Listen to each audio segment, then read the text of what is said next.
গরম গরম। আচ্ছা, সবাই কেমন আছেন? এখানে এসে ভালো লাগছে। আজ কী বার? আজ সোমবার, 3 নভেম্বর। আশা করি সবার সপ্তাহান্ত ভালো কেটেছে। আমাদের তো ভালোই কেটেছে। আমি শনিবার কাজ করেছি এবং রবিবার আমার মায়ের সাথে দেখা করতে গিয়েছিলাম। আমরা নৌকায় কিছু রং করেছি, তাই আমরা চারপাশে একটু রং করছি। আপনারা কি এখানে দেয়ালগুলো দেখতে পাচ্ছেন? আমরা রং একটু পরিবর্তন করছি, একটু সাজানো গোছানো হচ্ছে। সত্যি বলতে এই কারণে আমার একটু দেরি হয়ে গেছে। শেলফগুলো আবার সাজাতে হয়েছে, কম্পিউটার প্রস্তুত করতে হয়েছে, কিন্তু আমি এখানে আছি। আপনাদের ওইএর সম্পর্কে হাল লাগার তথ্য দিই। আমি আজ সকালে একবার দেখেছি, মনে হয় না সেখানে আপনাদের জন্য কোনো আপডেট আছে। আমি সঠিক তথ্য দিতে লগ করছি, যা আমি সবসময় করতে চাই, এবং তারপরে আমরা মূল বিষয়ে যাব। ঠিক আছে, আপনাদের ওইএসের নতুন কিছু নেই, তবে অবশ্যই চোখ রাখবেন, সেখানেই হাল লাগার তথ্য থাকবে। অবশ্যই আমরা এখন নভেম্বরে আছি এবং আমরা আমাদের সিইওর কাছ থেকে আপডেট শুনে অপেক্ষায় আছি যে আমরা অগ্রাধিকারের পদগুলিতে এবং দ্বিতীয় ধাপে কিভাবে এগোচ্ছি। আপাতত আমি আপনাদের কাছে প্রকাশযোগ্য কোনো তথ্য আনতে পারছি না। ঠিক আছে, আপাতত নয়, তবে অবশ্যই সাথে থাকুন এবং আমরা যখনই জানতে পারবো এবং শেয়ার করার অনুমতি পাব, তখনই আপনাদেরকে যথাসম্ভব তথ্য দেব। আমি একটি বিষয় নিয়ে কাজ করছিলাম যখন আমরা সবাইকে অ্যাশের সাথে বিজয় অনবোর্ড করার জন্য অপেক্ষা করছি, এবং আমি আপনাদের বলতে চাই, আমি একই কথা বলবো, অ্যাশের সাথে বিজয় অনবোর্ড করার সুযোগ সবাই পাবে। ঠিক আছে, এই মুহূর্তে এটি একটি কৌশলগত পদ্ধতিতে করা হচ্ছে, এই রোল আউট, এই অনবোর্ডিং, যাতে আমরা নিশ্চিত করতে পারি যে সবাই অ্যাশের সাথে বিজয় প্রবেশ করতে পারবে। আপনি প্রথম, দ্বিতীয়, তৃতীয়, শততম বা হাজারতম হন না কেন, তাতে সত্যি কিছু যায় আসে না। অ্যাশের সাথে বিজয় আপনি যা কিছু দেখেন তা সবার জন্য একই। অ্যাশের সাথে বিজয় নির্দিষ্ট কিছু লোকের জন্য কোনো গোপন স্থান নেই, কারণ তারা অন্যদের আগে ছিল, এমন কিছুই নেই। সবাই ঠিক একই রকম। এটি কেবল একটি কৌশলগত পদ্ধতি যে কিভাবে সব কিছু রোল আউট করা হচ্ছে, যাতে আমরা সবাই স্টেডিয়ামে প্রবেশ করতে পারি। আমি যে বিষয়টি নিয়ে আপনাদের সাথে কথা বলতে চেয়েছিলাম তা হলো ওয়েবসাইট থেকে, এবং এটি প্রশিক্ষণ এবং সুবিধাগুলির অধীনে সর্বজনীন তথ্য। যে জিনিসটি আমার চোখে পড়েছিল এবং আমি ভেবেছিলাম এটি এমন কিছু যা থেকে আমরা সবাই অনেক কিছু শিখতে পারি, বিশেষ করে আমি এই একটি ক্ষেত্রে খুব একটা ভালো নই, তা হলো সোশ্যাল মিডিয়ায় নিজেকে বাজারজাত করা এবং একটি পেশাদার উপস্থিতি তৈরি করা যা সুযোগ আকর্ষণ করে। এবং আজ আমি আপনাদের সাথে এই বিষয়ে কথা বলতে চাই যে কিভাবে আপনারা সুযোগ আকর্ষণ করবেন। ঠিক আছে, এখানেই আমাদের সিইও আমাদের বলছিলেন যে আমরাই শিকার হব। এই অনলাইন উপস্থিতি থাকা এই আকর্ষণ আপনাকে এমন একজন ব্যক্তি করে তোলে যার সাথে মানুষ যোগাযোগ করতে চায়, আপনার রেফারেল লিঙ্কের জন্য বা আপনার কাছ থেকে পণ্য পরিষেবা কেনার জন্য। ঠিক আছে, এবং আজ আমরা এই বিষয়ে কথা বলতে যাচ্ছি। অবশ্যই অ্যাশে শেখে বিজয় এটি এমন একটি বিষয় যা আমরা শিখব, কিন্তু আমি আপনাদের জন্য এটি একটু ভেঙে দিতে চেয়েছিলাম, যাতে আপনারা অ্যাশের সাথে বিজয় প্রবেশ করার জন্য অপেক্ষা করার সময় কিছু চিন্তা করার মতো বিষয় পান। এটি আপনাদের একটি ভালো ধারণা দেবে যে আমরা কী ধরনের জিনিস দেখতে চাই এবং সুযোগ আকর্ষণ করার জন্য নিজেদের মধ্যে কি প্রয়োগ করতে চাই। তাই সুযোগ আকর্ষণ করতে হলে আপনাকে আত্মমূল্যায়ন, লক্ষ্য নির্ধারণ এবং ধারাবাহিক শিক্ষার মাধ্যমে একটি সক্রিয় মানসিকতা গড়ে তুলতে হবে। আবার সেই মূল শব্দ, ধারাবাহিক শিক্ষা। সবাই, এবং আমি বলছি সবাই, আরও একটু শিখতে পারে। প্রতিটি দিনই শেখার দিন। যে কেউ বলে যে তারা সব কিছু জানে, সে মিথ্যে বলছে। যে কেউ এবং সবাই আরও একটু শিখতে পারে, এবং এটি আপনাকে দীর্ঘমেয়াদে অনেক বেশি সফল করে তুলবে। তাই আপনি যা কিছু করতে পারেন অবিরাম শিখতে, তা আপনার জন্য উপকারী হবে। আপনাকে অন্যদের মূল্য দিয়ে একটি নেটওয়ার্ক তৈরি করতে হবে এবং লালন করতে হবে। উদারতা অনুশীলন করুন এবং ইতিবাচক দৃঢ়তা বজায় রাখুন এবং কৃতজ্ঞতার ওপর মনোযোগ দিন। অবশেষে দক্ষতা এবং আত্মবিশ্বাস তৈরি করে নিজেকে প্রস্তুত করুন এবং সুযোগ এলে পদক্ষেপ নিন। টালবাহানা একটি বড় কারণ যা মানুষকে ব্যর্থ করে তোলে। ঠিক আছে, যদি আপনি না জানেন যে টালবাহানা মানে কি, তার মানে হলো যখন আপনি একটি সুযোগ দেখতে পান তা গ্রহণ না করা, বা যা আজ করা যেতে পারে তা আগামীকালের জন্য ফেলে রাখা, অনেকটা সোফায় শুয়ে থাকা এবং উঠতে মন না চাওয়া। ঠিক আছে, এটাই টালবাহানা। এবং দুর্ভাগ্যবশত যারা টালবাহানা করে তারা তাদের মতো সফল হতে পারবে না, যারা সফল হওয়ার জন্য তাদের প্রচেষ্টায় সক্রিয় থাকে। তাহলে আপনি কিভাবে একটি সক্রিয় মানসিকতা গড়ে তুলবেন? সত্যিই বেশ সহজ। সেই লক্ষ্যগুলি নির্ধারণ করুন। মনে আছে আমরা স্মার্ট নিয়ে কথা বলেছিলাম? আপনি কি অর্জন করতে চান তা সংজ্ঞায়িত করুন এবং পদক্ষেপযোগ্য ধাপ এবং সময়সীমা সহ একটি পরিকল্পনা তৈরি করুন, যাতে আপনি আপনার লক্ষ্যে পৌঁছাতে পারেন। সেই স্মার্ট উপমাটি ব্যবহার করুন যা আমি কয়েকটা লাইভ আগে বলেছিলাম, এবং এটি আপনাকে আপনার লক্ষ্যগুলি সময়ের মধ্যে এবং অর্জনযোগ্য উপায় সেট করতে অবশ্যই সাহায্য করবে। নিজেকে মূল্যায়ন করুন। সত্যিই আমি মনে করি আমরা সবাই আমাদের নিজেদের সবচেয়ে বড় শত্রু, তাই না? আমি মনে করি আমরা স্বাভাবিকভাবে নিজেদের মূল্যায়ন করি।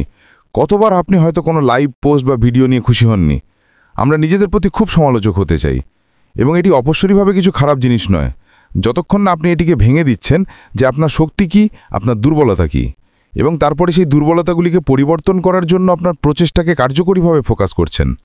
অবশ্যই আপনি আপনার শক্তি নিয়ে কাজ করতে পারেন, কিন্তু আপনার দুর্বলতাগুলি কী তা মূল্যায়ন করা আপনাকে একটি ফোকাস দেবে যে আপনি সেই দুর্বলতাগুলিকে শক্তিতে পরিণত করতে পারেন। এছাড়া নমনীয় থাকুন, ঠিক আছে? নতুন সম্ভাবনার প্রতি উন্মুক্ত থাকুন। সুযোগ সবসময় আপনার প্রত্যাশিত আকারে আসে না। কি সত্যি কথা, কখনো কখনো সবচেয়ে অদ্ভুত পরিস্থিতি কিছু সেরা সুযোগে পরিণত হয়। তাই সবকিছু সরাসরি বাতিল করবেন না। সময় দিন বাড়তে, সময় দিন কিছুতে পরিণত হতে, পুরোপুরি আপনার দ্বারা বাতিল হওয়ার আগে। সত্যি গুরুত্বপূর্ণ যে আমরা বুঝতে পারি যে পরিবর্তন প্রয়োজন, ঘটনা ঘটে, কিন্তু আমাদেরও খুব খোলা মনের হতে হবে যা আসছে এবং ভবিষ্যতে কী আছে তা নিয়ে। এছাড়াও অস্বস্তি আলিঙ্গন করুন। আমি হয়তো আপনি যা ভাবছেন তা বোঝাতে চাইনি, কিন্তু ওই সক্রিয় মানসিকতা থাকার জন্য আপনাকে আপনার আরাম অঞ্চলের বাইরে পা রাখতে হবে। আমাদের কতজন আমাদের ছোট বুদবুদে থাকতে খুশি? এটি আপনার এবং হয়তো অন্য কোনো সুযোগের ভিত্তিতে নেতৃত্ব দেবে না।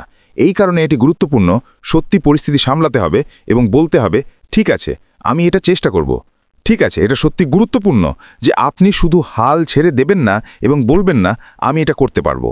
সেটাই আপনার আরাম অঞ্চলে থাকা, কারণ আপনি কখনো এটিকে সুযোগ দেননি। এই সমস্ত জিনিস আপনাকে একটি সক্রিয় মানসিকতা গড়ে তুলতে সাহায্য করছে। এছাড়াও আপনার নেটওয়ার্ক এবং মূল্য তৈরি করুন। আপনার নেটওয়ার্ককে লালন করুন। কিভাবে আপনি অন্যদের মূল্য যোগ করতে পারেন তার উপর মনোযোগ দিয়ে সম্পর্ক তৈরি করুন এবং বজায় রাখুন। মনে রাখবেন, যদি আপনি অন্য মানুষের উপর মনোযোগ দেন এবং আপনার বৃত্ত আপনার নেটওয়ার্কের অংশ হওয়ার জন্য তাদের প্রয়োজনীয় মূল্য দেন, তাহলে আপনি আপনার নেটওয়ার্কের মধ্যে কাজ করা সেই সব মানুষের কাছ থেকে 10 গুণ প্রতিদান পাবেন। ভিন্নভাবে চিন্তা করুন। আমি আমার নেটওয়ার্ক বা আমার বৃত্তে অন্য কাউকে সফল হতে যত বেশি সাহায্য করব, আমি নিজেও তত বেশি সফল হব। তাই আপনার মনোযোগ নিজের থেকে সরিয়ে অন্য কারোর দিকে দিন। এটি আনুগত্য তৈরি করবে, এটি সেরা অনুশীলন হবে, এবং এটি অবশ্যই আপনার নেটওয়ার্ক তৈরি করবে যখন আপনি এগিয়ে যাচ্ছেন। উদারতা অনুশীলন করুন। অবাধে আপনার সময়, আপনার দক্ষতা, আপনার জ্ঞান, আপনার সম্পদ দিন, যা আপনার প্রতিষ্ঠানের প্রাচুর্যের বিশ্বাসকে জোরদার করে। কারণ আপনি মূলত আপনার উদারতার একটি উদাহরণ স্থাপন করছেন যে আপনি আপনার সময়, আপনার জ্ঞান, আপনার দক্ষতা দিতে কতদূর যেতে প্রস্তুত যাতে তারা সফল হতে পারে। তাহলে তা প্রতিলিপি হবে পরবর্তীতে, যখন তারা তাদের বৃত্ত এবং তাদের নেটওয়ার্কের সাথে একই কাজ করা শুরু করবে। দেখছেন এটি কিভাবে চলছে? আমরা শিক্ষকদের শিক্ষককে শিক্ষা দিচ্ছি, এবং আপনি যত বেশি এটি জোর দিতে পারবেন, যত বেশি আপনি মানুষকে একই কাজ করতে শেখাতে পারবেন, তত বেশি এটি 100% আপনাকে সুযোগ আকর্ষণ করতে সাহায্য করবে। আপনার জ্ঞান শেয়ার করুন। যেমনটি আমি বলেছি, বিষয়বস্তু, টিউটোরিয়াল, গাইড তৈরি করা এবং এমনকি প্রক্রিয়াগুলিকে নথিভুক্ত করা কেবলমাত্র পরিচিত মানুষেরই নয়, দূর দূরান্তের মানুষেরও মনসা আকর্ষণ করছে। এটি সুযোগ আকর্ষণ করছে। অবশ্যই আপনার অভ্যন্তরীণ খেলা শক্তিশালী করুন। ঠিক আছে, আপনার ক্ষমতা সম্পর্কে আত্মবিশ্বাস এবং বিশ্বাস গড়ে তুলতে নিয়মিতভাবে ইতিবাচক উক্তি পুনরাবৃত্তি করুন। এটি আপনি নিজের সাথে কথা বলছেন। আপনার লক্ষ্যগুলি কল্পনা করুন। আপনার কাঙ্ক্ষিত ভবিষ্যতের একটি মানসিক ছবি তৈরি করুন। একটি ভিশন বোর্ড ব্যবহার করুন আপনার লক্ষ্যগুলিকে আরও স্বাধীনভাবে তৈরি করতে। আপনি কি কখনো একটা ভিশন বোর্ড তৈরি করেছেন? শুধু একটি চকবোর্ড, সেখানে একটি বাড়ি, হয়তো একটি গাড়ি, হয়তো বাচ্চা, হয়তো ছুটি, যা কিছুই হোক না কেন, লিখে রাখুন। আপনি যা অর্জন করতে চান তার একটি ছবি রাখুন, এবং এটি অবশ্যই আপনাকে আপনার লক্ষ্যের দিকে এগিয়ে যাওয়ার জন্য সেই ভিজুয়ালটি দেবে। যখন আপনি একটি ভিশন বোর্ড থাকে, এটি আরও বাস্তব মনে হয়। কৃতজ্ঞতা অনুশীলন করুন। স্পষ্টতই আপনি কিসের জন্য কৃতজ্ঞ তার উপর মনোযোগ কেন্দ্রীভূত করা নেতিবাচক মানসিকতাকে ইতিবাচকতায় স্থানান্তরিত করতে সাহায্য করে, এবং এটি একটি উন্মুক্ত মানসিকতা তৈরি করতেও সাহায্য করে। আত্মবিশ্বাস এবং সক্ষমতা তৈরি করুন। অবশ্যই আপনার দক্ষতার উপর ক্রমাগত বিনিয়োগ করা অত্যন্ত গুরুত্বপূর্ণ। আবার শিখুন শিখুন শিখুন এবং আরও শেখা। এটি অবশ্যই আপনার ভেতরের খেলাকে শক্তিশালী করার অন্যতম সেরা উপায়। এবং শেষ অংশটি হলো ধারাবাহিক পদক্ষেপ নেওয়া। আবার আমরা আপনাকে কতবার বলেছি এবং আমরা অনেকবার বলেছি, ধারাবাহিকতাই রাজা। আপনি যত বেশি ধারাবাহিক হবেন তত বেশি সফল হবেন। মানুষের শুরু করাটা খুবই ভালো, মানুষের বলাটা খুবই ভালো যে হ্যাঁ আমি এটা করব, কিন্তু তারাই সফল হবে যারা নিয়মিতভাবে এটি ক্রমাগত করে যাচ্ছে। বিরক্তি যখন তাদের করতে ইচ্ছা করে না, এই সমস্ত কারণগুলির মাধ্যমে যা ধারাবাহিকতার মধ্যে আসে, যারা এর মধ্য দিয়ে এগিয়ে যায় এবং সবার জন্য থাকে তারাই সফল হবে। এটা রকেট বিজ্ঞান নয় যে বোঝা যে মানুষ আপনার ধারাবাহিকতার উপর নির্ভর করে। মানুষ আমার লাইভের জন্য আমার উপর নির্ভর করে। সোমবার থেকে শুক্রবার এই সময় আমি মানুষের দৈনন্দিন রুটিনের একটি অংশ হয়েও কি আমি বাজি ধরে বলতে পারি আপনারা বেশিরভাগই সকালে আমার সাথে এক কাপ কফি পান করেন, অথবা আমি যখন আপনারা কাজ করতে যাচ্ছেন বা যা কিছুই হোক তখন আমি থাকি। কিন্তু এই ধারাবাহিকতা আপনাকে কারো জীবনের একটি নিয়মিত অংশে পরিণত করে এবং এখানেই আপনি আকর্ষণ তৈরি করা শুরু করেন। আপনি যাদের সাথে স্ক্রিনে কথা বলছেন তাদের সাথে সম্পর্ক তৈরি করা শুরু করেন। তাই সুযোগের অপেক্ষা না করে সক্রিয়ভাবে সুযোগ খুঁজুন, সুযোগ চলে যাওয়ার আগেই তা করুন। একবার আপনি আপনার কর্মগুলি চিহ্নিত করলে ঠিক আছে, নিজেকে প্রস্তুত করুন এবং একটি পরিমাপযোগ্য পরিমাণে পদক্ষেপ নেন, যাতে আপনি সেই ধারাবাহিকতায় টিকে থাকতে পারেন। হতাশ বা নিরুৎসাহিত হবেন না, ব্যর্থতায় হতাশ বা নিরুৎসাহিত হবেন না।